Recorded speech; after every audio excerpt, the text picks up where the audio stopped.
vamos a dar inicio a este panel en el que vamos a trabajar sobre condiciones laborales docentes y sindicalismo docente en debate. Antes de presentar a los compañeros que van a exponer, quisiera hacer una aclaración. En el primer panel central que se desarrolló ayer al mediodía estaba previsto que expusiera a Susana Bior, y bueno, en el transcurso de la tarde nos enteramos de que Susana tenía mal agendado el evento. Si bien le habíamos avisado con anticipación que finalmente se había definido que el congreso se hacía en este fin de semana, bueno, tuvo un problema de agenda y se enteró una vez que cerró el panel, por eso no pudimos contar con su presencia. Bueno, en este panel contamos con la colaboración de distintos referentes jurisdiccionales de la Argentina y de una referente de Bolivia. Los presento en orden de aparición, ¿sí? De izquierda a derecha. En primer lugar, a Hildo Gareca, que es secretario de prensa de la filial de Río Gallegos de ADOSAC. Hay que aclarar acá que estaba previsto que expusiera el compañero Pedro Cormac, secretario general de ADOSAC, pero bueno, se descompuso esta mañana y no ha podido estar presente. En segundo lugar, a Vilma Plata Arnés, que es secretaria de Educación y Cultura de la Federación de Maestros Urbanos de La Paz. En tercer orden, Amelia García, que se ha desempeñado como secretaria adjunta de SUTEBA La Plata en el periodo 2003-2006 y que hoy es secretaria general legítima de esa sección A, ¿no? Todos conocemos el problema de fraude electoral que hubo allí. Ella es aparte docente de educación especial y es dirigente de la agrupación Tribuna Docente. En cuarto lugar, Carlos Soros, secretario general de ADEMIS e integrante de la mesa CTA Capital. En quinto lugar, Daniel Hood, recién electo secretario general de ATEN y secretario general de ATEN Capital. Y en sexto lugar, Enrique Gandolfo, secretario adjunto de SUTEBA Bahía Blanca y secretario general de la CTA Bahía Blanca Coronel Dorrego. Bueno, vamos a darle la palabra al compañero Hildo Gareca. Les pido a los compañeros, tienen 15 minutos para exponer, son muchos los panelistas, así podemos dejar un espacio para preguntas y para reflexiones de los compañeros que están participando.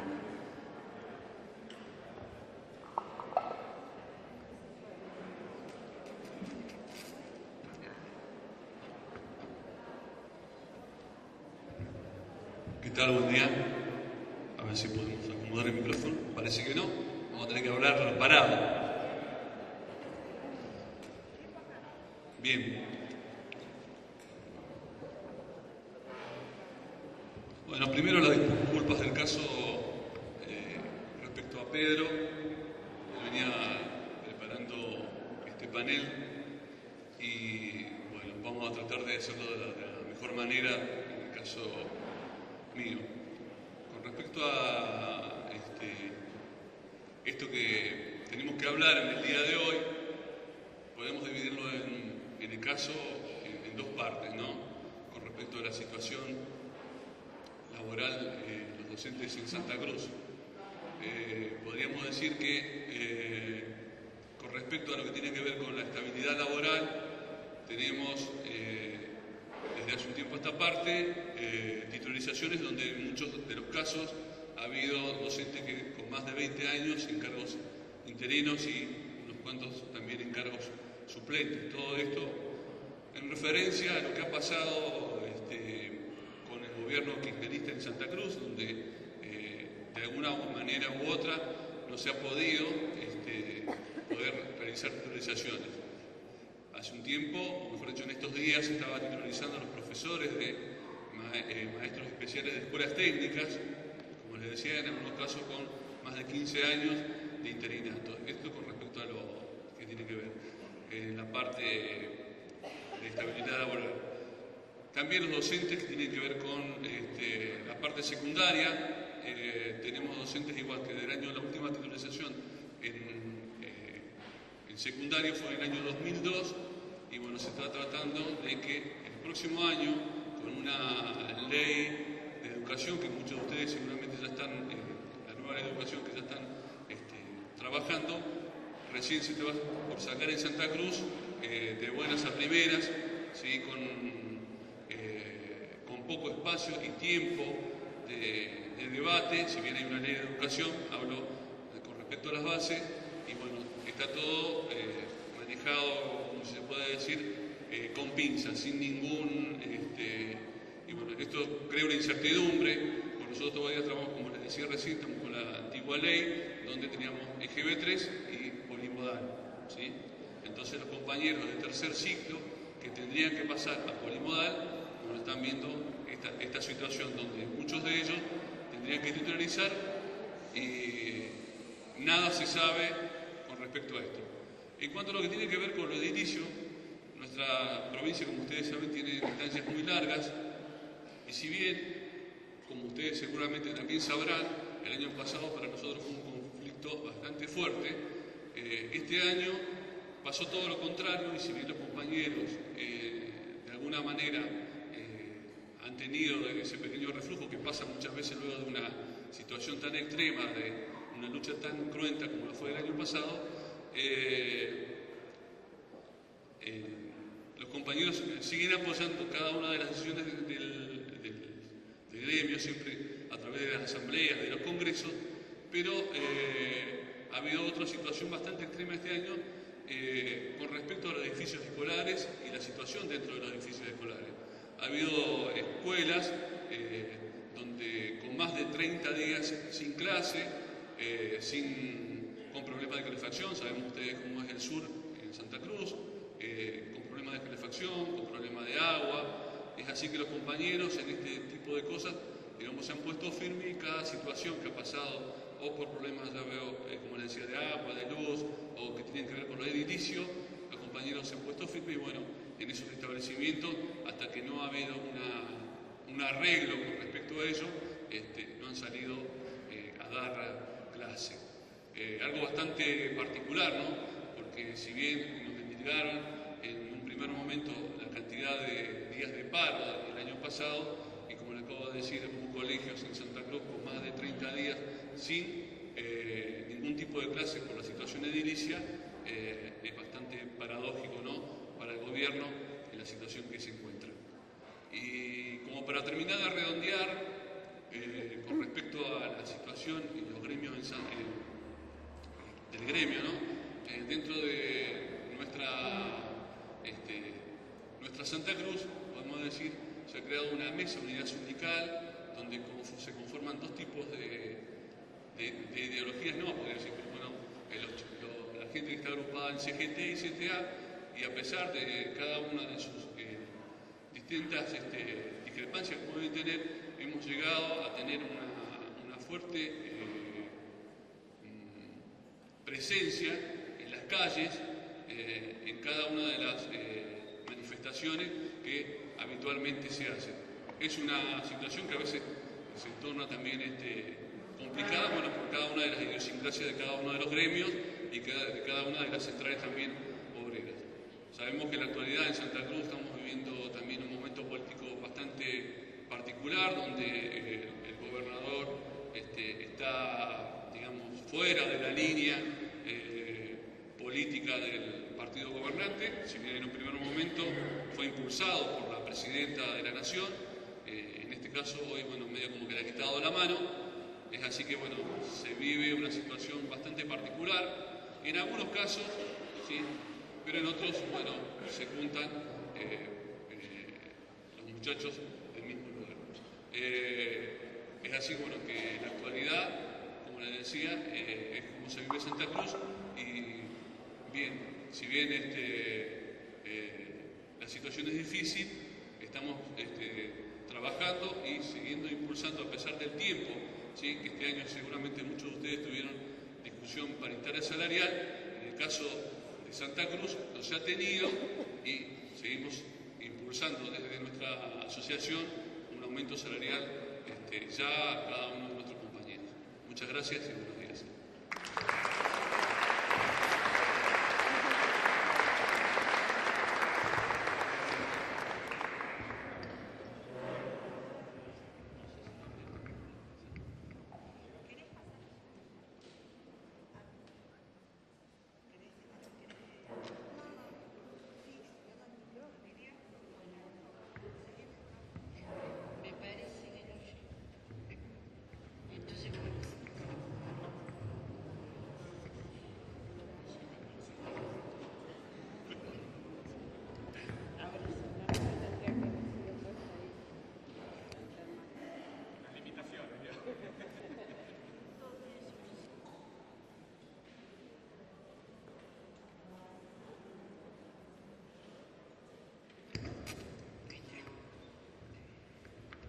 Bueno, compañeros, el gobierno viene desarrollando una serie de ataques sobre los trabajadores en general, sobre los docentes en particular.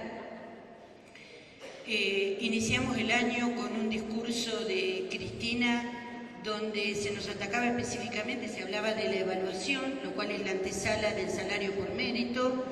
También se intentó aplicar, ¿no es cierto?, la evaluación en capital. Han cerrado las paritarias por decreto, con lo cual nos dejaron con un salario que es la mitad del valor de la canasta familiar, un salario por debajo de los convenios de otros trabajadores. La precarización laboral en la docencia va aumentando día a día, bajo la forma de diferentes planes. En la provincia de Buenos Aires hay cantidad de planes que funcionan por contrato, con lo cual la estabilidad docente la van liquidando gradualmente. Paralelamente con esto buscan modificar los estatutos del docente, los diferentes estatutos, para legalizar la precarización laboral y también para modificar régimen de licencias, bueno, avanzar sobre todos los derechos que tenemos consagrados en el estatuto. Dentro del ataque a las condiciones laborales también se inscribe la sanción de la ley de ART, que fue festejada por las patronales, y el ataque al derecho a la jubilación por el hecho de que, fijándose una jubilación mínima y anulando la actualización, la movilidad jubilatoria, nos quitan también o nos ponen en riesgo este derecho, porque el docente, bueno, no se jubila porque va a cobrar mucho menos que estando en actividad. Por supuesto que también, compañeros, está el impuesto al salario, que nos quita, nos expropia, luego de una lucha, el aumento que consigamos, el tope a las asignaciones familiares.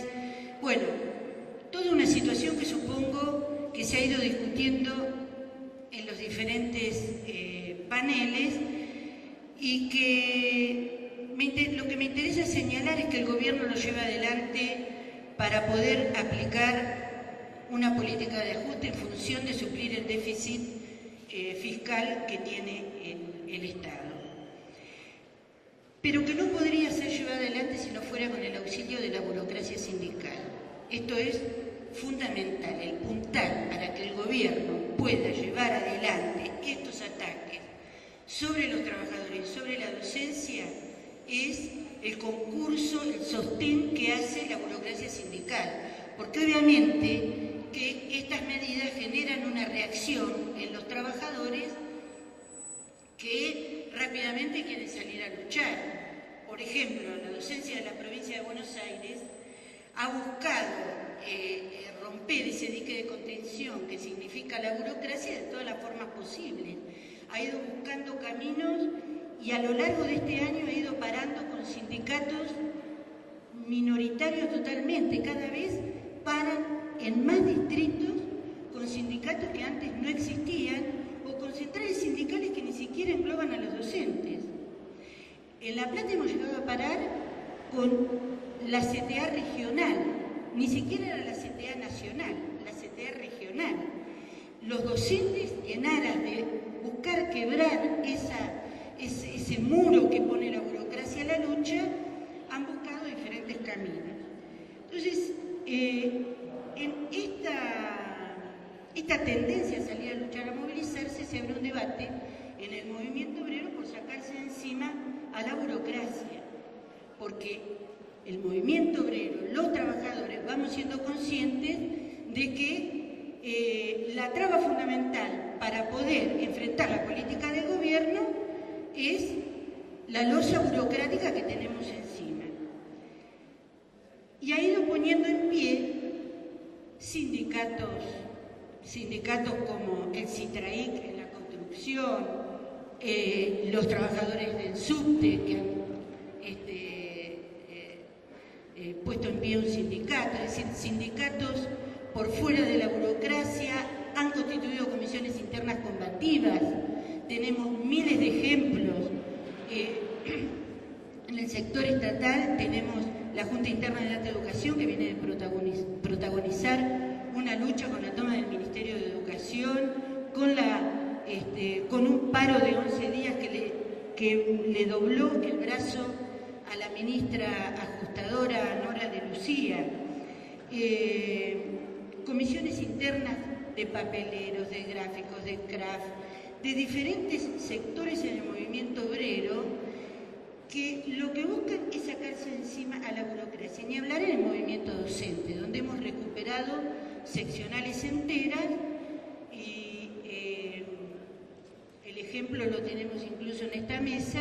Hay seccionales de SUTEBA, está ANSAFE Rosario, está ADOSAC y el más reciente ejemplo de los compañeros de Neuquén que han recuperado la provincia con...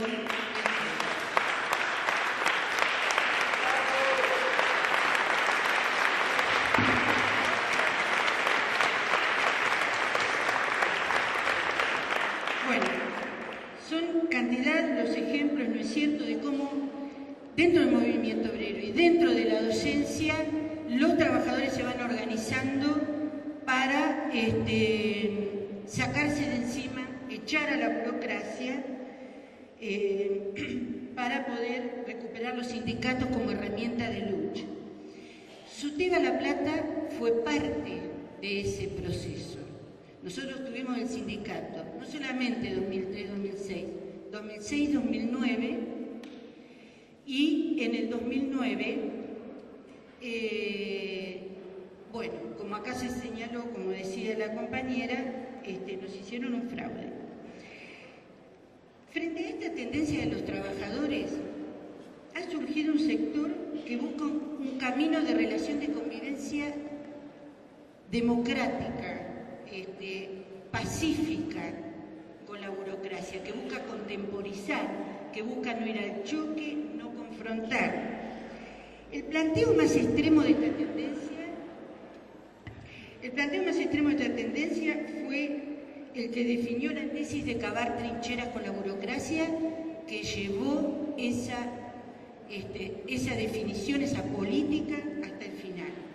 Nosotros hemos confrontado con este planteo y les voy a citar un ejemplo en los SUTEBAs combativos. Cuando nosotros en el año 2007 llevamos adelante un plan de lucha por el salario, porque se reabran las paritarias después de las vacaciones de invierno, un plan de lucha que se fue definiendo en asambleas en las escuelas y luego en plenarios provinciales de delegados con mandato. Pero no se llegó a esto tranquilamente y sencillamente, porque implicó todo un debate. Había compañeros de seccionales de la oposición que, como el SUTEBA es un sindicato único, por lo tanto las seccionales no pueden realizar medidas de fuerza por estatuto, consideraban que no se debía ir contra este dique estatutario que nos ha impuesto, digamos que la burocracia ha impuesto a través del estatuto. Entonces hubo todo un debate y llegamos a hacer este plan de lucha, ya les digo, después de un largo proceso y de un largo camino de discusiones, de debate, de llegar con los compañeros a arribar a la conclusión de que era necesario poner en pie un plan de lucha votado por las bases, pero fruto de toda una discusión. Por último, les quiero decir, compañeros, que todo este proceso, por supuesto, le significó al gobierno un escollo muy grande para seguir adelante, al gobierno y a la burocracia para seguir adelante con su política. Era un grano que tenían en la provincia y lo querían eliminar. Pero eso no se eliminó con no eliminaron al SUTEBA La Plata no fue la acción del gobierno, por más que descontaron, llevaron adelante todos los ataques posibles, sino que se queda el SUTEBA La Plata en manos de la burocracia por el divisionismo que hubo en el año 2009. Si no hubiera sido por el divisionismo, el SUTEBA La Plata no había fraude posible, porque eran casi 1000 votos contra 360 que sacó la lista de la burocracia. ¿Por qué traigo todo este debate aquí, compañeros? Porque yo creo que tenemos por delante el año que viene elecciones en el SUTEBA, elecciones de CETERA, y nosotros tenemos que hacer un balance de esta política. Venimos el día jueves de un congreso de SUTEBA donde la burocracia demostró que está dispuesta a ir por todo. En seccionales donde perdió, entonces impugnó la asamblea para quedarse también con la Junta Electoral. Entonces, el divisionismo del 2009 se está pagando muy caro ahora. Y nosotros no podemos repetir la experiencia, por eso me interesa este espacio para poder hacer un llamado a que pongamos en pie fuertes listas antiburocráticas de oposición a la burocracia para recuperar los sindicatos en SUTEBA y en CETERA y ponerlos al servicio de la lucha de un programa independiente de los gobiernos para conquistar las reivindicaciones que tenemos pendientes. Creo que me estoy pasando el horario, así que...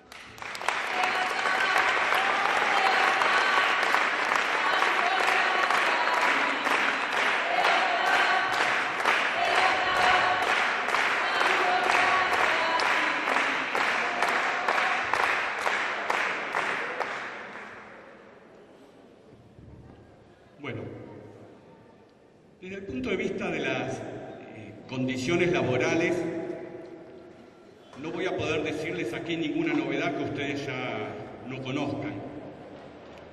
No porque estén obligados a conocer la situación de la ciudad de Buenos Aires, sino porque esas condiciones laborales son las que se repiten a lo largo y ancho del país. Y en realidad, muchos de esos elementos son una constante en gran parte del mundo, porque estos planes que se están aplicando tienen su origen en los dictámenes del Banco Mundial, en las cumbres iberoamericanas, donde diferentes gobiernos, gran parte de los gobiernos del mundo, han acordado determinados objetivos para el sistema educativo y determinados caminos para lograrlo a partir de la imposición de determinadas condiciones laborales. Los docentes de la ciudad de Buenos Aires, al igual que otros docentes de todo el país, están sometidos hoy a salarios que no alcanzan, salarios que ven desvalorizadas continuamente su capacidad de compra por el proceso inflacionario desatado, con aumentos salariales absolutamente escasos, que no han podido ser forzados en un mayor proceso de aumento a partir de la complicidad de la burocracia sindical que recién aquí Amelia denunciaba, con intentos de cambiar el marco general laboral, ¿no? Y dar por finalizado el estatuto docente, y la puerta para eso es la evaluación docente. Nosotros en la ciudad tuvimos dos grandes intentos, uno el año pasado con una evaluación voluntaria a los maestros del primer ciclo de nivel primario, que a partir de la acción sobre todo de ADEMIS fracasó. Atado a eso se creaba un nuevo cargo, maestro de maestros, por fuera del escalafón estatutario, con funciones casi de directivos de escuela, que no pudo ser implementado a partir de esta resistencia activa.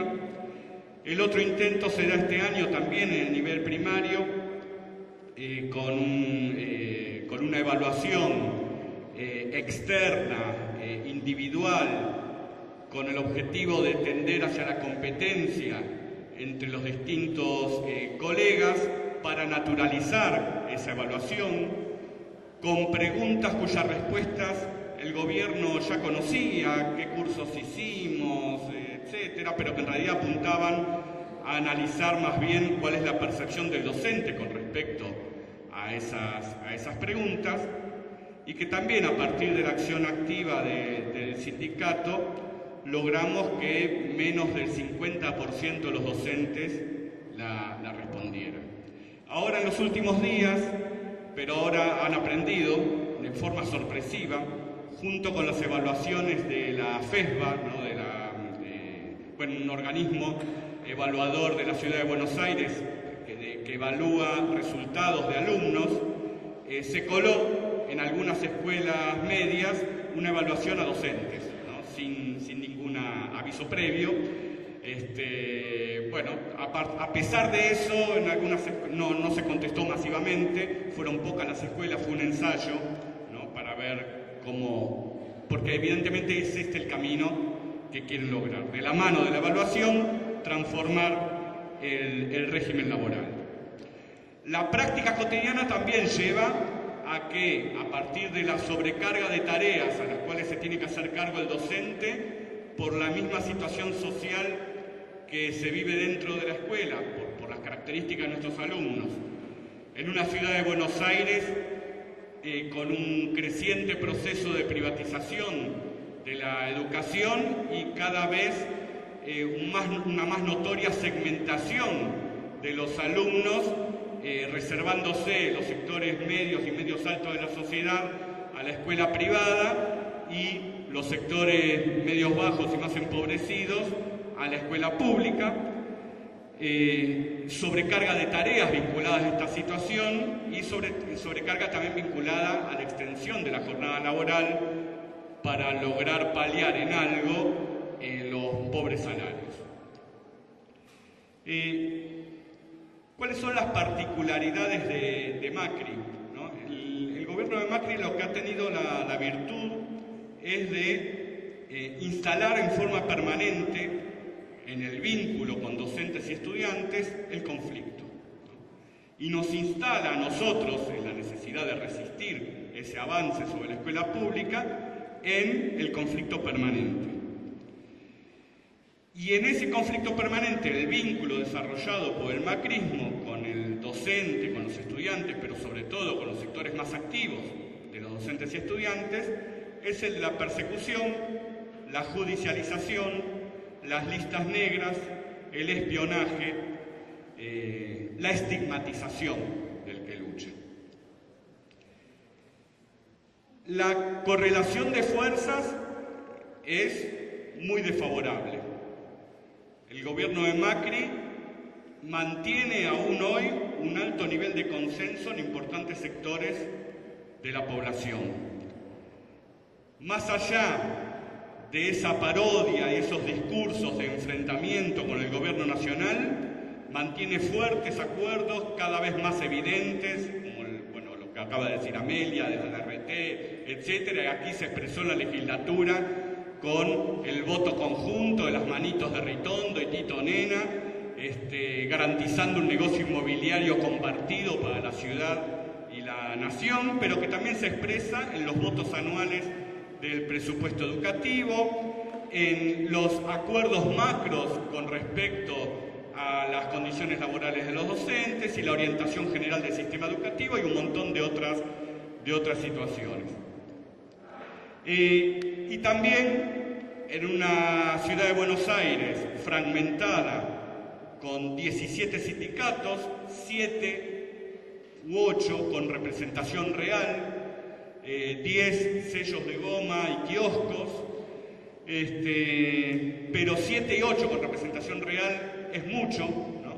Lo cual fragmenta la posibilidad de la lucha y dificulta la resistencia a estas políticas a partir de las complicidades desarrolladas por estas direcciones sindicales, ya sea por acuerdos con el gobierno de la ciudad, por no fomentar el conflicto en una vidriera nacional como es la ciudad de Buenos Aires, por sus acuerdos con el gobierno nacional, o porque tienen que mantener ese kiosco, las prebendas, el cursito y los posgrados. En ese contexto desfavorable, ADEMIS ha tenido importantes logros. Por ejemplo, se acaba de lograr la titularización de todos los integrantes de los equipos de orientación escolar, ¿no? Los únicos 2 programas de contratados que ADEMIS ha logrado tener hegemonía por tener la amplia mayoría de sus delegados y gran parte de los afiliados entre sus integrantes, que fueron los miembros de los EOE, equipo de orientación escolar, psicólogos, psicopedagogos, etcétera, y los asistentes celadores, con una consigna clara que fue la estabilidad solo se logra con la titularización inmediata. Son los únicos 2 programas que hoy tienen trabajo estable. El resto de los programas dirigidos por la UTE todavía están penando, ¿no? Y esperando a ver si en algún momento logran su estabilidad. Ha tenido logros a partir de su vocación unitaria, su amplitud organizativa, en respetar y reconocer los diferentes ámbitos organizativos en los que se expresaban los docentes, sindicalizados o no sindicalizados, y en la vocación de articular con las asambleas de distrito, con agrupamientos que sobre todo se expresaban en sus luchas antiburocráticas en otros sindicatos, y con todo ese amplio movimiento poner algunos frenos a la política de Macri. No sería lo mismo la educación en la ciudad de Buenos Aires sin la existencia de ADEMIS y la resistencia que se pudo articular a partir de ADEMIS. Ahora, ADEMIS no surge de la nada. ADEMIS tiene un recorrido que ya está por cumplir 30 años, ¿no? El año que viene nuestro sindicato cumple 30 años. Surge en el marco del fervor democrático, ¿no? en el proceso de la campaña electoral del 83, allá por agosto de 1983, por un grupo de docentes que pertenecían al Centro de Profesores Diplomados, otro grupo de docentes recién egresados de los institutos de formación de enseñanza media y superior. Surge como sindicato de CETERA, explota en afiliación en la huelga grande del 88, resiste los intentos de desintegración cuando la Celeste gana la CETERA y establece un sindicato único por jurisdicción. La lucidez de muchos compañeros en ese momento les permitieron ganar una asamblea muy dividida, pero que le dio supervivencia a ADEMIS, porque gran parte del sindicato se fue a la UTE. Si no hubiera sido por esa lucidez, los docentes hoy no tendrían este instrumento de lucha y esta garantía para articular la lucha y la resistencia al macrismo y a las políticas de entrega de la escuela pública. Un sindicato que se construyó en la defensa a ultranza de la independencia con respecto al Estado, los partidos patronales, la autonomía con respecto a los otros partidos, la independencia con todo gobierno, un sindicato que siempre intentó equilibrar a ese docente que defiende a ultranza su profesión, preocupado por la enseñanza, que defiende la escuela pública, pero con un bajo nivel de politización, que logró vincularlo con aquellos sectores más ideologizados y que en la búsqueda de ese permanente equilibrio le permitió al sindicato, respetando los tiempos y la experiencia sindical, desde el mismo sindicato, poder politizar el conflicto. Pero el desafío es ese, poder mantener ese equilibrio. Si la politización viene desde afuera del sindicato sin responder los tiempos y esa experiencia, se puede generar una escisión que fragmenta el sindicato, pero sobre todo que lo aísle de la realidad concreta, que ha sido siempre el desafío de esta entidad sindical. Gracias.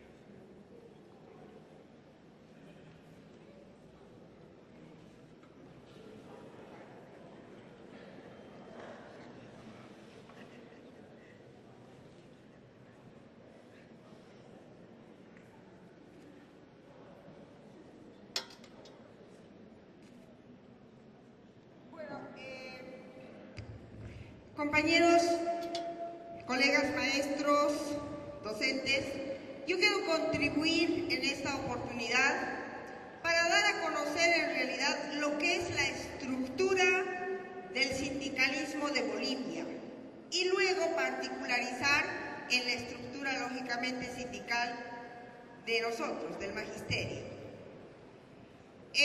Bolivia es un país muy minero, fundamentalmente. Y por lo tanto, la clase obrera minera tiene una gran influencia en la estructura clasista de nuestra organización sindical. La clase minera en su lucha ha fijado documentos básicos para nuestra organización. Esos documentos son históricos, uno se llama la tesis de Pulacayo. Pulacayo es una de las minas más importantes de 1945.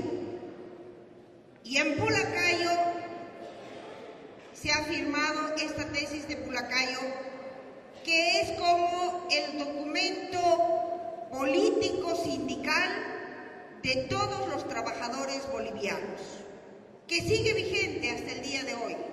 Por dos razones. Primero, porque plantea cuál es el objetivo estratégico que todos los luchadores debemos seguir, si es que nos llamamos revolucionarios. ¿Qué es lo que queremos con esta sociedad? ¿Buscamos simplemente disminuir la explotación o acabar con la explotación?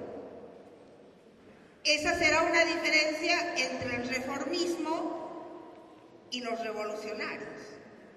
Los reformistas simplemente quieren parches dentro de esta sociedad, manteniendo intacto el capitalismo, y luchan todos los días por pequeñas reivindicaciones.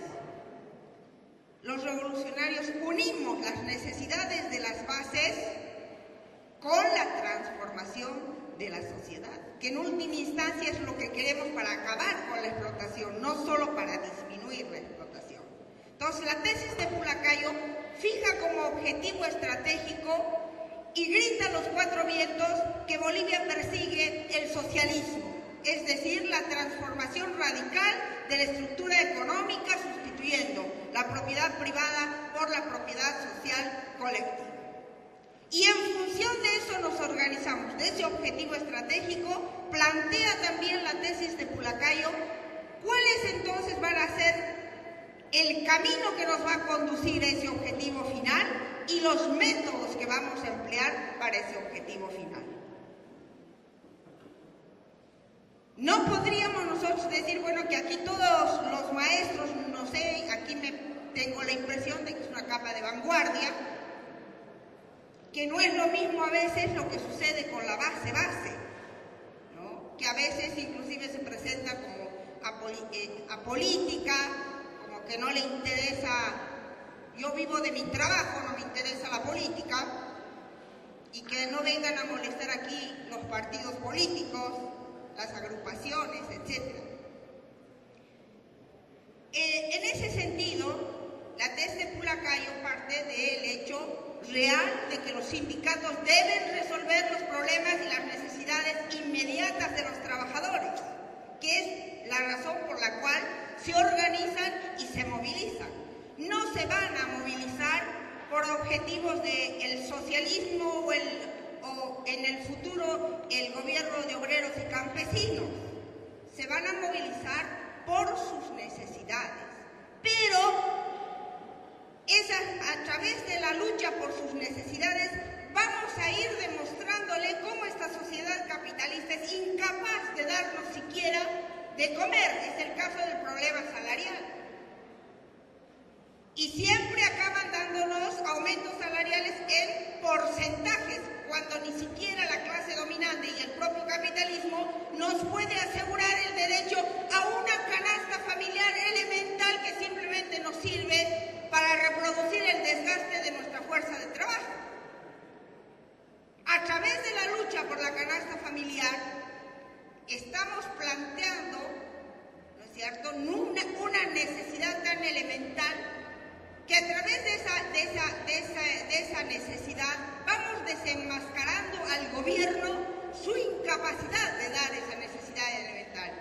Y vamos haciendo avanzar a las bases para que, si tenemos el obstáculo de una clase dominante incapaz de darnos de comer, que es lo que corresponde, avanzar y derrumbar ese obstáculo, si queremos comer los alimentos principales de la canasta familiar. Entonces, vuelvo a reiterar, los revolucionarios a través de la TES de Pulacayo unen las reivindicaciones inmediatas con los objetivos también estratégicos. 1. 2. La tesis de Pulacayo fija los métodos que debemos utilizar los trabajadores si realmente queremos conseguir nuestras demandas. Y bueno, a nosotros se nos conoce como no somos parlamentaristas, no tenemos ninguna ilusión sobre un parlamento inútil de ganapanes que a través de la ley nos pueda dar el aumento salarial. Bolivia es un país permanentemente convulsionado porque la gente ha aprendido a través de su propia experiencia que debe utilizar los métodos basados en la movilización y en la acción directa. Es decir, tomar el problema en nuestras manos y resolverlos imponiendo la fortaleza de nuestros sindicatos, la organización y el número de nuestros sindicatos y la claridad de nuestros planteamientos. Eso es la movilización y la acción directa. Como métodos de lucha son varios basados en la movilización y la acción directa, que se los utiliza de acuerdo a las circunstancias y de acuerdo a las necesidades. Desde la huelga general, somos campeones de la huelga de hambre, los tapiados, las crucifixiones, es decir, ustedes pueden ver allí todo un matiz de acciones que las hemos hecho, que no nos estamos inventando. La que habla si me invitaban unas 3 o 4 semanas atrás, no hubiese podido estar presente, porque sencillamente estaba en huelga de hambre tapiada adentro, y tapiarse quiere decir encerrarse en un cuarto, la van cerrando con los ladrillos y va desapareciendo ahí adentro, sin agua, sin caramelos, sin nada, decidida a morir, porque ahí está la fuerza de esa medida, que nosotros los bolivianos sabemos que la debemos hacer con toda firmeza porque con ellas no se juega. El gobierno descubre que estamos jugando y se ríe en nuestras narices. Y muchas veces a otros sectores ha dicho, que hagan la huelga un año. Total, están comiendo y van a salir más gorditos. Pero cuando el gobierno sabe que el magisterio ha entrado en huelga de hambre es porque ha decidido morirse ahí adentro y le está poniendo en la balanza al gobierno, o me das o me muero. Y eso va a depender de la fortaleza ideológica que tenga para quedarme realmente en la huelga de hambre hasta morir. Entonces, esos métodos de lucha de acción directa, ¿no es cierto?, está muy arraigado en los trabajadores.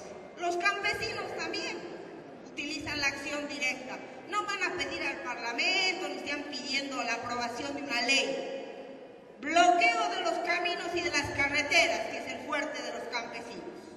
No el envío de los productos del agro a las ciudades. El cerco a la paz. Esos son sus métodos. Entonces, compañeros, el sindicalismo boliviano está impregnado de la clase obrera, de la política revolucionaria de la clase obrera y sobre todo de la clase minera. Y los otros sectores de trabajadores, como somos los maestros, los campesinos, hemos sufrido tanto la influencia de la clase obrera que adoptamos sus formas sindicales y también sus métodos de lucha. Por ejemplo, los campesinos no tendrían por qué actuar en sindicatos. Su forma tradicional es el cabildo, la consulta en cabildo. Pero por la influencia de la clase obrera, ahora tienen sindicatos agrarios, que funcionan más o menos también como cabildos, como grandes asambleas que consultan al pueblo, a la comunidad o al aire. Pero tienen una gran influencia de la clase obrera. Segundo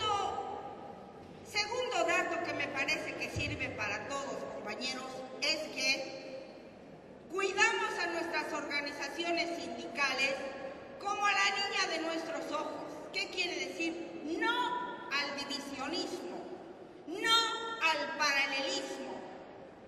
El divisionismo y el paralelismo es duramente castigado en nuestra estructura sindical. Pobre de aquel que rompa nuestra unidad, porque ese compañero está actuando contra los intereses colectivos. Y este paralelismo, como ayer ya he adelantado, ha sido permanentemente, el gobierno está queriendo formar diferentes organizaciones sindicales y hacer la división en nuestras filas. En el último conflicto del magisterio para rompernos la huelga, inclusive sacó un artículo diciendo: los compañeros o los maestros que no estén de acuerdo en una asamblea con la declaratoria de la huelga de hambre, acérquense al Ministerio de Trabajo, señalen que no están de acuerdo con la huelga general decretada e inmediatamente con los descontentos vamos a dar paso a que puedan organizar su sindicato. Es decir, estaba queriendo organizar a los rompehuelgas para darles la legalidad a los rompehuelgas. Tenemos nuestra unidad, ¿cómo se garantiza? Esta es otra de las cosas que he notado que está rompiéndose en diferentes países. Una sola central obrera boliviana, una sola confederación, una sola federación. Una sola central obrera boliviana querría decir una sola CGT que he conocido yo en años anteriores. Pero de ahí ahora parece que hay no solamente una sola CGT, sino otras divisiones. Nosotros no tenemos una sola central obrera boliviana. Una confederación a nivel nacional de maestros y una sola federación. Muchos creen que hay una especie de sindicalismo muy vertical, pero vuelvo a reiterar que esta verticalidad evidente garantiza la unidad. Los maestros no tienen posibilidades de afiliarse a varias organizaciones como existen en otros países, sino a su federación o a su confederación. Y nuestro registro, nuestra incorporación al sindicato es automática, es decir, salimos de la normal y automáticamente pertenecemos al sindicato. Aportamos el 0.1 de nuestro sueldo para el sindicato y eso cambia de acuerdo a un escalafón que tenemos. No es lo mismo el egresado que tiene 800 bolivianos de sueldo, su 0.1% que el maestro al mérito que se está por jubilar que tiene 2.400 de sueldo. Entonces, generalmente el aporte varía entre 1 boliviano y 5 bolivianos de acuerdo a la categoría de cada uno de los maestros. ¿Por qué es importante el aporte? Porque nos ha permitido, o sea, creemos que toda organización sindical tiene que autofinanciarse. Porque el día que pasemos a depender de las ONGs, de la gobernación, de la prefectura o del propio gobierno, estamos perdidos. Que esa es la orientación que tienen ahora. El gobierno ha ofrecido en los últimos tiempos dar una especie de aporte estatal a los sindicatos. ¿Cuál es el objetivo del aporte estatal? Controlarnos a partir del aporte estatal. Y eso podría tener una gran consecuencia, que es la estatización de los sindicatos, que es lo que menos debe haber en el sindicalismo. Por otra parte, deben saber ustedes que los maestros bolivianos no pertenecemos a la Ley General del Trabajo. Tenemos nuestra propia ley general, que se llama el Código de la Educación Boliviana. Esa es nuestra ley particular como magisterio, y en ese Código de la Educación Boliviana hay 2 reivindicaciones muy importantes de los maestros. Uno, su escalafón, que como en ningún otro sector es un escalafón muy bueno. Va desde la 5ª categoría del egresado hasta la categoría al mérito, alrededor de 28 o 30 años de servicio. Y en cada uno, cuando vamos subiendo, 5ª, 4ª, 3ª, 2ª, etcétera, hay aumento salarial del 15 y del 20% automático. Subo de una categoría a otra mediante un examen de competencia y además de acumulación de antigüedad, entonces ya estoy preparada para subir a otra categoría.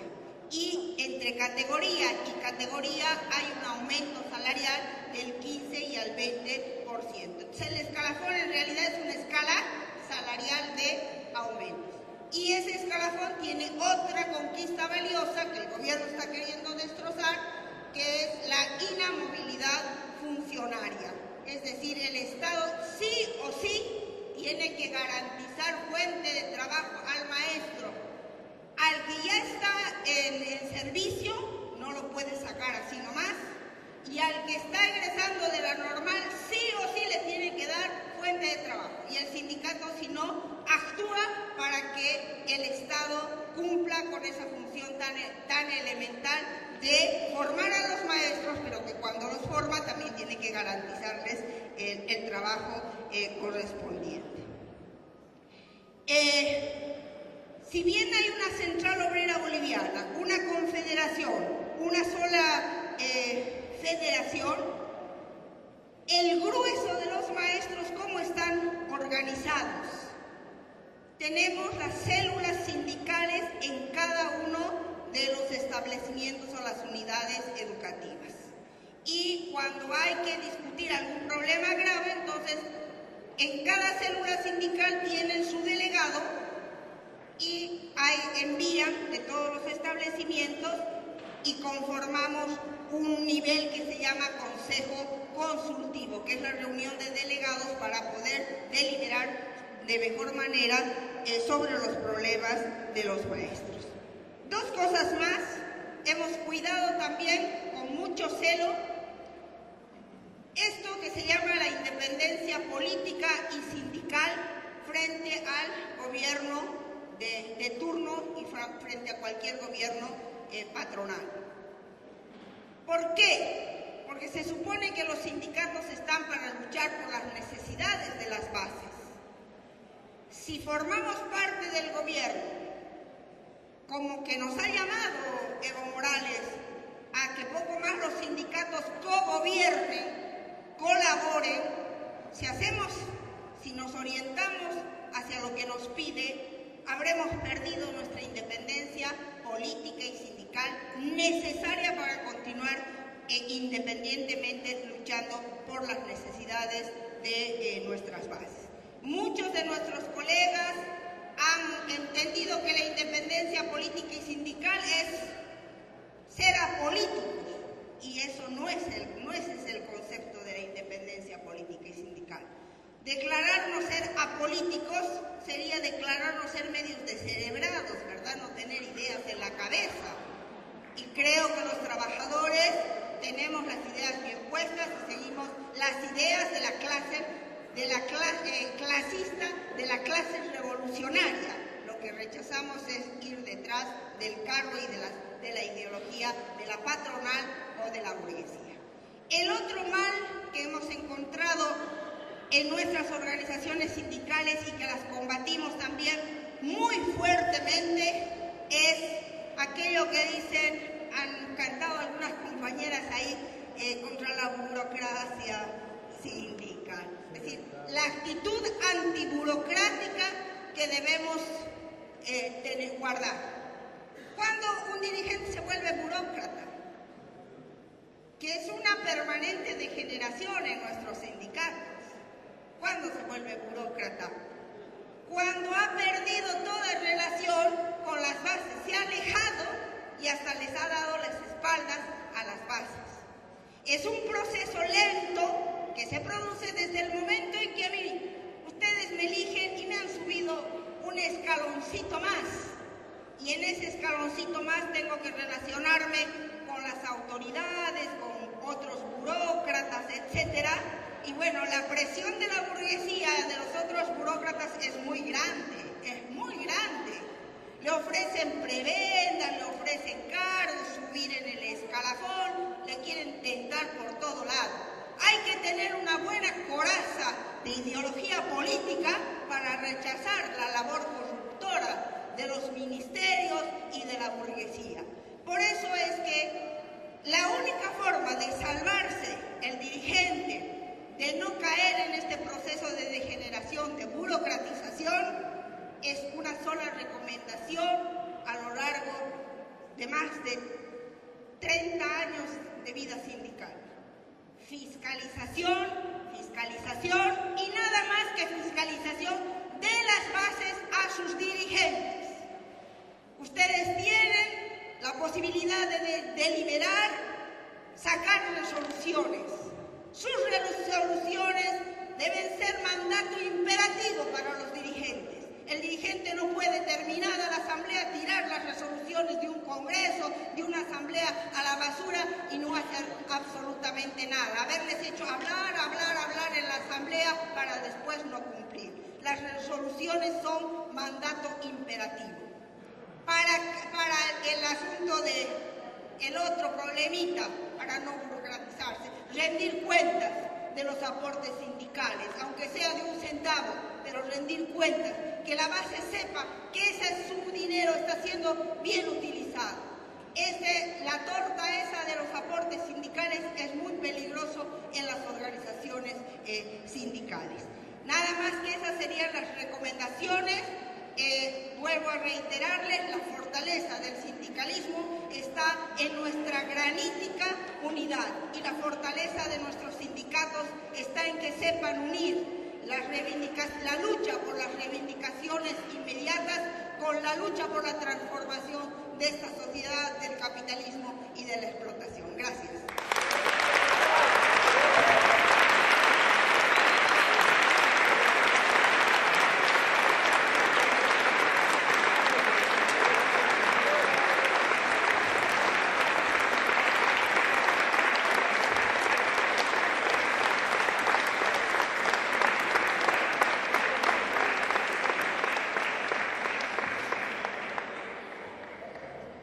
Bueno, buenos días compañeras, compañeros. Yo quiero arrancar por una cuestión que me parece que nos merecemos decirnos, ¿no? Que es la importancia de esta convocatoria en este momento político, ¿no? El acierto de esta convocatoria en este momento político del país. Digo, porque nos hemos convocado hoy para discutir, para debatir ideas alrededor del tipo de educación que queremos. Y el tipo de educación que queremos en realidad es discutir también el país que queremos, ¿no? Entonces, es un debate de fondo, es un debate profundo, es un debate político en el mejor sentido de la palabra, en este momento. Y digo en este momento, señalo, porque el momento político argentino, el momento político del país, está asignado por el hecho de que la crisis general del capitalismo tocó nuestro suelo, ¿no? Se acabaron aquellas cuestiones del blindaje, toda esa historia que estábamos blindados. La crisis llegó hasta esta tierra y tiene un nombre general que es el del ajuste económico, del ajuste, las políticas de ajuste, con varias caras, ¿no? Unas políticas de ajuste con muchas caras. La inflación, por ejemplo, la precarización laboral, la ley de RT recientemente sancionada a la medida de la Unión Industrial Argentina, el ajuste que significa tratar al salario como si fuera la ganancia empresaria, los ajustes en las provincias que estamos padeciendo. En la mayoría de las provincias hay un fuerte ajuste sobre la educación, la salud. En la provincia de Buenos Aires particularmente fuerte, lo estamos sufriendo. Y digo, este ajuste, estas políticas, además, en un gobierno que intenta barnizarse como progresista, como nacional y popular, y además un gobierno al cual un sector de la clase dominante presiona para llevar más a fondo las políticas de ajuste, incluso para modificar parte de su política internacional. Estas políticas, yo tengo la impresión de que han suscitado, de que están suscitando un profundo malestar y un profundo descontento en amplios sectores de la sociedad. En buena parte de la clase trabajadora, no en toda la clase trabajadora, pero en buena parte de la clase trabajadora, pero también en otros sectores sociales, con diferentes motivaciones, pero que se disgustan con las políticas del gobierno.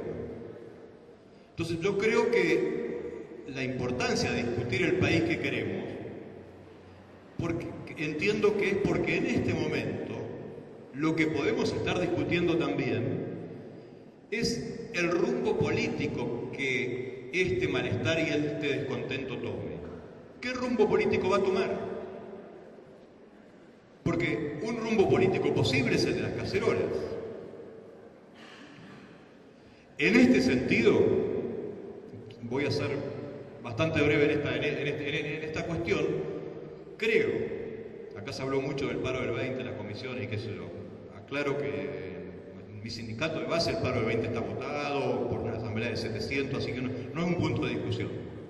Pero creo que el paro del 20, más allá de las conducciones sindicales que distorsionan y mediatizan la validez de las consignas por las que se va al paro, es una expresión muy importante en este momento de la vida política del país. Si la clase trabajadora, aunque sea una fracción de la clase trabajadora, aparece, irrumpe en el escenario político con demandas que tienen que ver con nuestras necesidades y con las necesidades de la mayoría, está prefigurando, estamos diseñando un rumbo político que no es el rumbo político de los que salieron a la calle con las cacerolas.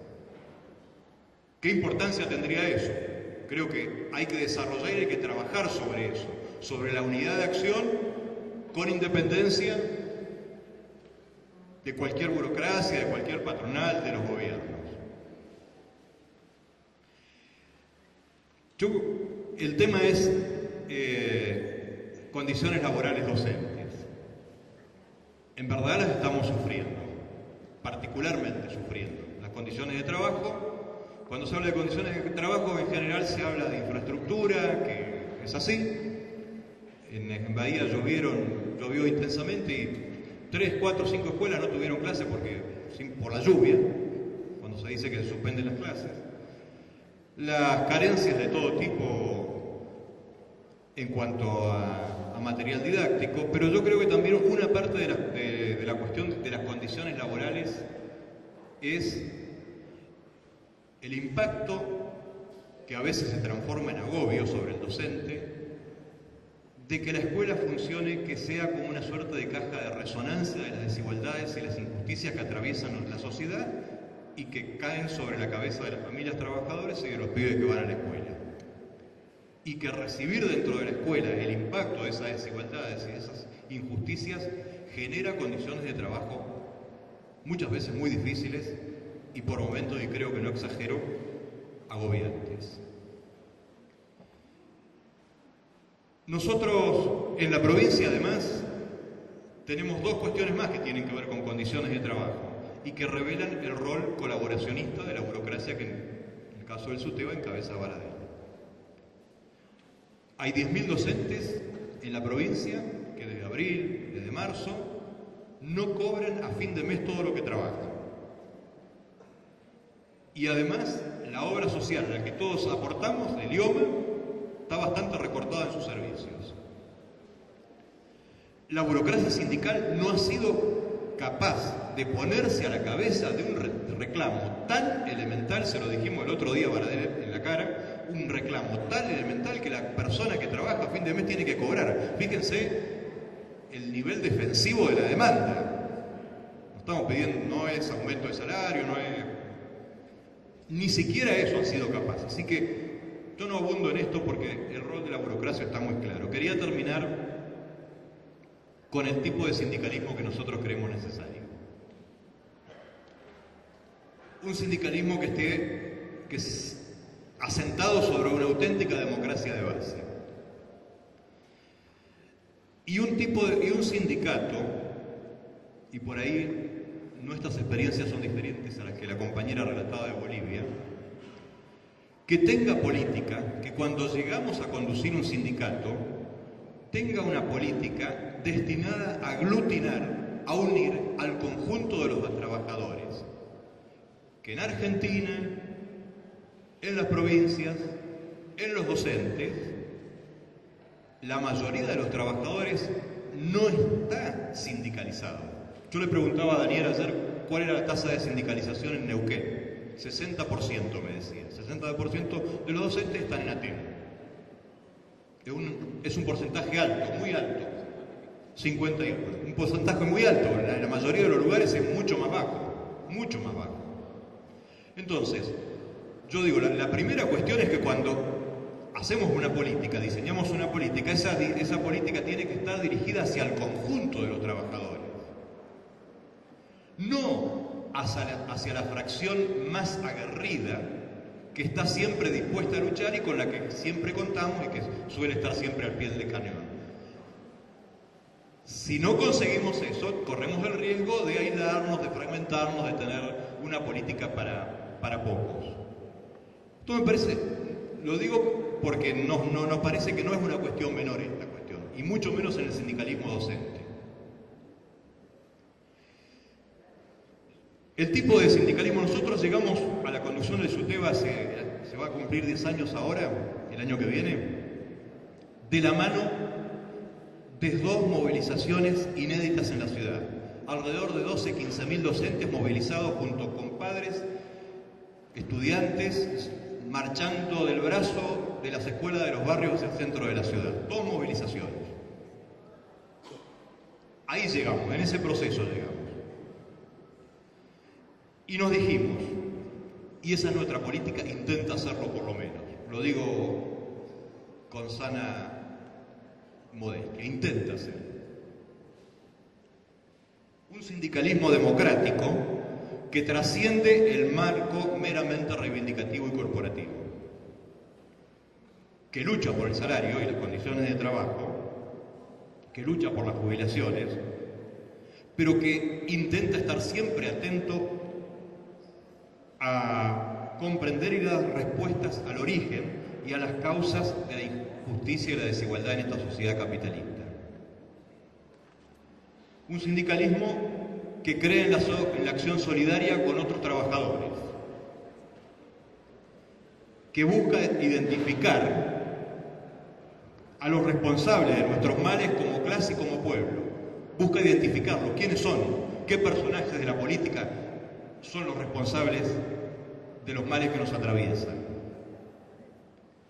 Un sindicalismo clasista, antiburocrático, antipatronal, y que, reitero, además de dar la lucha por el salario y las condiciones de trabajo, hace un gran esfuerzo por discutir en el plano de las ideas, el de la batalla por la conciencia. Centrar nuestro trabajo en el salario y en el rol de la burocracia puede conformar un sindicalismo combativo, pero no necesariamente eso significa conciencia de clase. Nos parece que la conciencia real se desarrolla cuando somos capaces, colectivamente, de conectar lo que pasa en nuestro laburo, en nuestra cotidianidad de la escuela, con la vida social y política en su conjunto, con la comprensión de los mecanismos de la dominación de clase y con sus correlatos de esos mecanismos en la educación y la ideología. Nos parece que un trabajador, trabajadora, formado en ideas emancipadoras, jamás va a dejar ganarse su cabeza por burocracia alguna y nunca perderá la perspectiva que para desmontar las causas de la injusticia y la desigualdad hay que tener en la mira la necesidad de transformar de raíz la matriz opresiva del sistema en que vivimos. Esto que decía la compañera de conectar las reivindicaciones inmediatas con ese horizonte que prefigura una sociedad distinta. Yo creo que estas ideas son las que están en debate, y son las que nos ponen en este momento político, y por lo que decía antes, por la disputa que vaya a tener el rumbo de la protesta social, nos ponen yo diría, en términos poéticos, nos atraviesan muchas penas todos los días en nuestro trabajo. Yupanqui decía que estaba bueno, que es bueno hacer flores de las penas, ¿no? Ser capaz de hacer flores de las penas. Silvio Rodríguez decía en una canción que uno tiene que amar el tiempo de los intentos, amar la arcilla que va en nuestras manos. Yo creo que este es nuestro tiempo de los intentos, que esto que discutimos acá, del tipo de educación que queremos, el tipo de país, el modelo de país, el sistema de país al que aspiramos a vivir, nos pone frente a desafíos inmediatos. En el caso de los docentes, dar una batalla en todos los sentidos, y en el año que viene dar una batalla en términos políticos, sindicales, en torno a la cuestión de las elecciones de la CETERA y del SOTEBA, pero también ser parte de una batalla más integral, más abarcativa, más plena de futuro, una batalla cargada de futuro, que es el desafío de organizar, de crear una alternativa política para los de abajo. Creo que nosotros somos todos parte de ese esfuerzo colectivo y que me parece que el país al que aspiramos y la educación que queremos tiene que ver con esa batalla. Muchas gracias.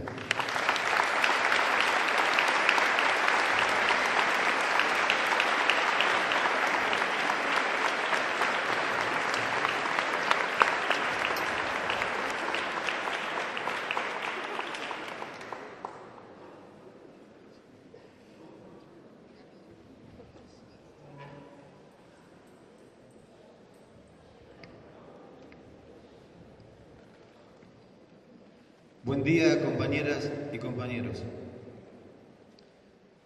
Voy a tomar, a partir de lo que textualmente nos proponen a los panelistas, el título, que es Condiciones Laborales y Sindicalismo.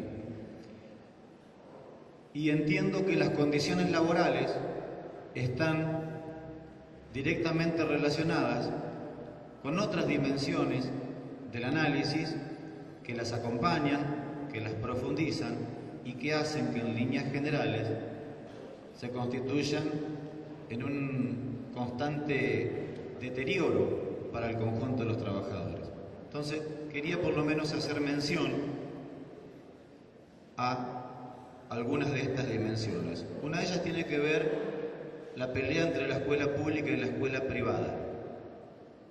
Este proceso que se viene dando en los últimos tiempos, que después de una nueva oleada de populismo se pretendió hacer creer a la población de que íbamos a avanzar en un proceso de recuperación de la escuela pública y que a las claras quedó demostrado que para nada fue así, que simplemente cambiaron algunos matices en los títulos, pero que las políticas que se implementaron desde la década de los 90 con la Ley Federal de Educación tuvieron y tienen su correlato en la nueva Ley Nacional de Educación, la misma que desde ese congreso que se hizo, que participamos, donde CETERA nos convocó, al menos los sectores de oposición fuimos a levantar la mano en contra, sobre todo los que tenemos la posibilidad a partir de nuestros estatutos, que no requerimos de un congreso previo.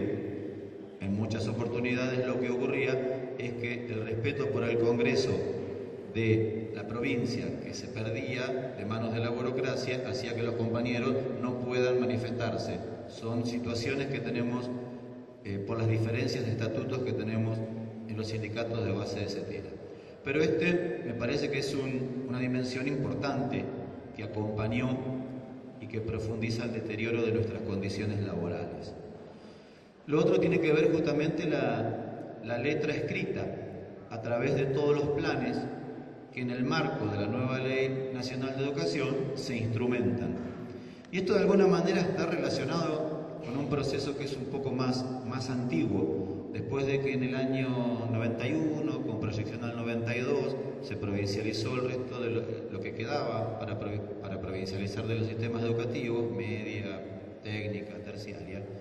El gobierno de alguna manera, hablo del gobierno en general, en este caso no estoy haciendo un análisis puntual, son gobiernos de la burguesía los que hemos tenido, entonces los puedo generalizar.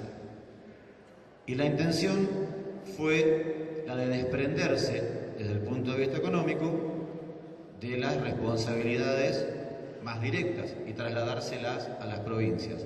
Este proceso llevó a que no solamente existía un desprendimiento de parte de las responsabilidades, sino que se empezó a acumular en términos de producción o de propuestas o de análisis y acción de políticas educativas que desde las provincias, que no necesariamente tenían la afinidad con el gobierno nacional, empezaron a tener algunas libertades y de alguna manera el gobierno nacional empieza a entender que algunas cosas se le estaban yendo de las manos y que le podía salir un poquito más caro el proceso de desprenderse de la mantención económica. De alguna manera después empieza un proceso inverso, un proceso que termina y se profundiza en los tiempos que nos toca vivir con una desresponsabilidad de parte del gobierno nacional, pero todos los intentos a través de los planes extorsivos sobre los cuales a las provincias nos ponen en condiciones a partir de pedirnos los determinados proyectos para acceder a esos planes, que son exactamente las condiciones que se nos exige para amoldarnos a lo que en términos de política educativa los cráneos que están digamos, en el Ministerio de Educación de Nación son los que desarrollan esas políticas. Este proceso también acompaña el deterioro de las condiciones laborales, porque la figura del monotributo para el Plan Conectar Igualdad está en relación directa con este proceso, porque la figura del interino a término, del contratado, del docente por un tiempito, que va a depender, en el caso de nivel medio y con la instrumentación del plan de mejoras, está relacionado con esta política. En definitiva, lo que quiero decir que son varios los procesos sobre los cuales las condiciones laborales, tema que nos convoca, y ni hablar del factor económico. Todavía podemos tener entre las distintas tendencias, que en líneas generales estamos representadas en este Congreso, algunas pequeñas variaciones respecto de lo que implica que el gobierno esté en crisis o que el capitalismo esté en crisis. Es un punto sobre el cual la caracterización de esa crisis nos pone en algunos casos en situaciones de semejanza en el análisis y en otro caso plantea algunas diferencias. Desde la posición de que el capitalismo, el gobierno que lo sostiene y las burocracias sindicales están totalmente firmes, inamovibles, y las chances que tenemos como sectores de oposición en consecuencia son muy pocas para plantear un extremo, hasta el extremo de la crisis hace que el gobierno penda de un hilo, hay una diferencia muy grande de una caracterización a otra caracterización.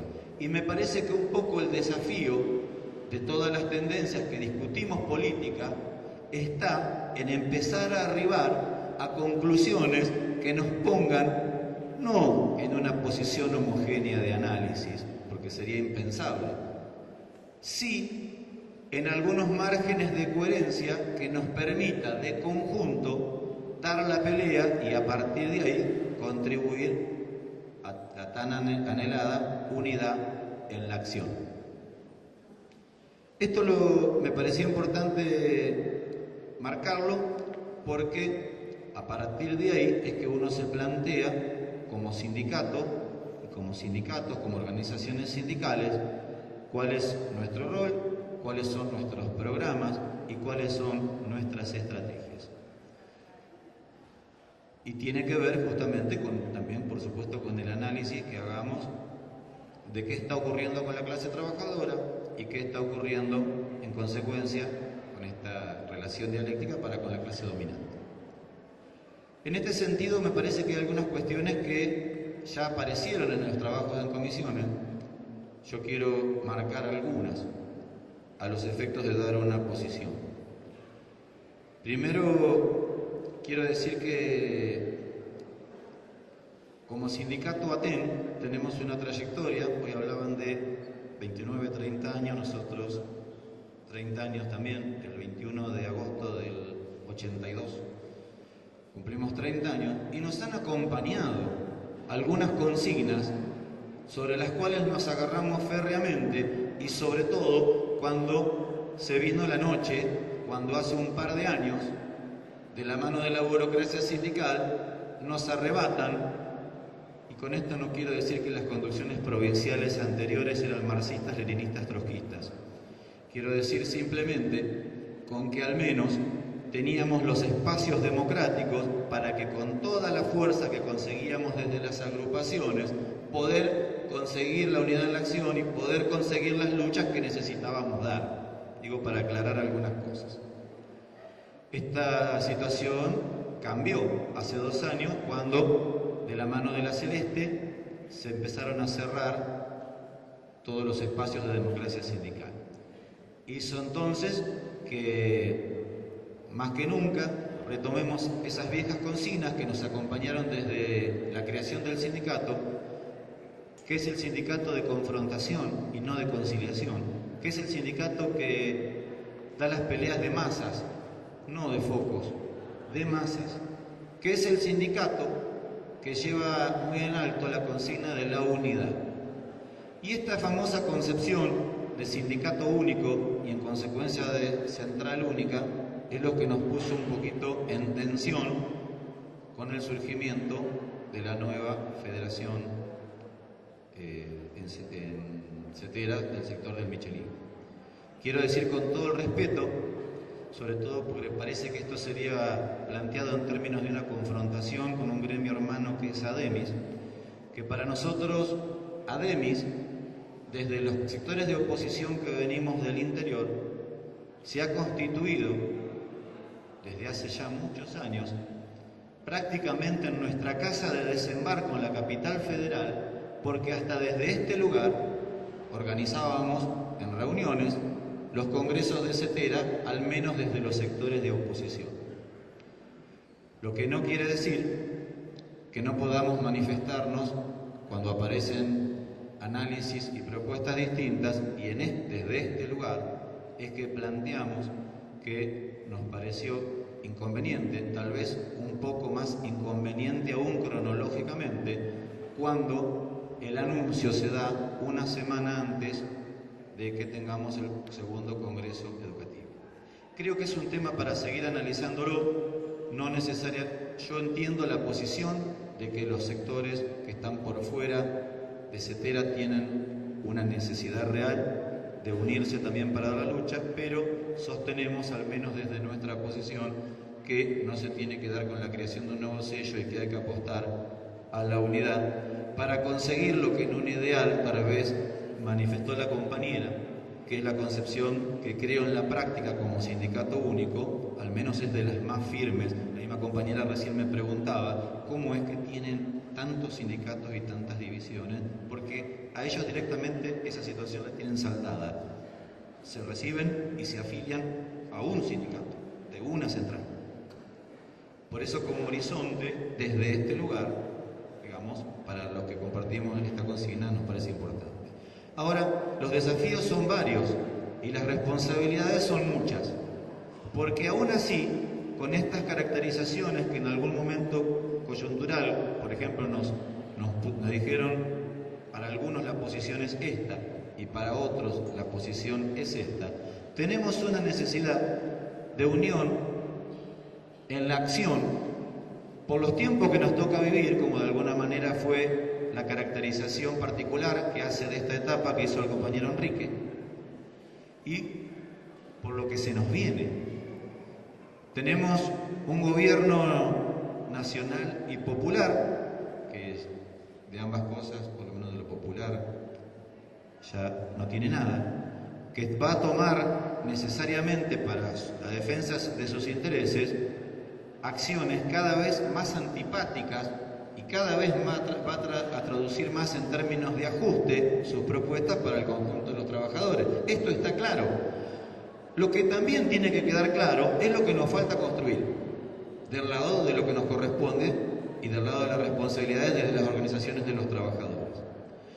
Y nos corresponde a este mensaje de desunión del gobierno, a este mensaje de ajuste, a este mensaje de deterioro de nuestras condiciones laborales, exactamente lo contrario.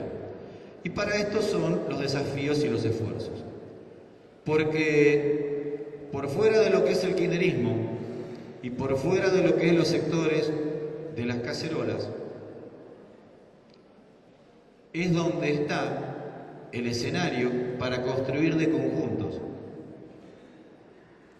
Los de la nueva federación, los que estamos en CETERA, los que están en otras organizaciones, porque esta unidad en la acción la vamos a necesitar, y vaya que si la vamos a necesitar, porque lo que se nos viene para el año que viene es una profundización del modelo en términos de ajuste.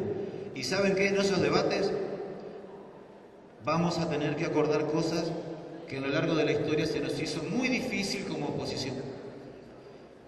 Desde las estrategias electorales hasta los planes de acción. Y ¿saben qué? En este sentido, creo que tenemos un buen ensayo para el martes 20. Yo voy a coincidir con que este congreso, que comenzó a organizarse desde hace muchos meses, y las felicitaciones para con las compañeras y compañeros que estuvieron en esa organización. Algunos hicimos algún aporte con compañeros que viajaron, pero reconocemos que muy mayoritariamente el esfuerzo recayó sobre los compañeros locales. Y también es cierto que de ese momento, de la idea de la organización y mediante el desarrollo de este proceso organizativo, había escenarios que no estaban hoy en día. La nueva ley de RT no estaba sancionada.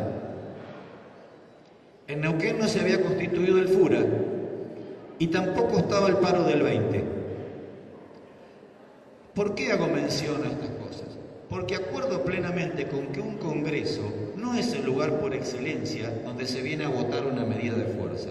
Pero tengo que decir que también acuerdo y también pude advertir que de todas las tendencias, todos los sindicatos y todos los agrupamientos de compañeros que se hicieron presentes este sábado y este domingo para discutir, tienen o como mandato, en algunos casos, en la gran mayoría, o como intención o como posición política, que el 20 son más que válidas las consignas por las cuales nos tenemos que movilizar, independientemente de caracterizaciones distintas que podamos tener respecto de los convocantes. Por eso es que desde este lugar sugiero que este Congreso tendría que tener el pronunciamiento, además, de hacer efectivo y de acompañar y de hacer concreto el paro del 20, donde necesitamos contundentemente, con todas las organizaciones sindicales, reventar de las calles con compañeros, con muchos compañeros de lucha en todas las provincias, poner bien el alto a esa consigna, porque realmente es aplastante el deterioro que estamos teniendo con nuestro salario, con nuestras condiciones laborales y con un impuesto al salario que es una aberración. Desde este lugar fundamento y hago la humilde sugerencia de que el pronunciamiento por el paro del 20 tendría que estar. Yo no...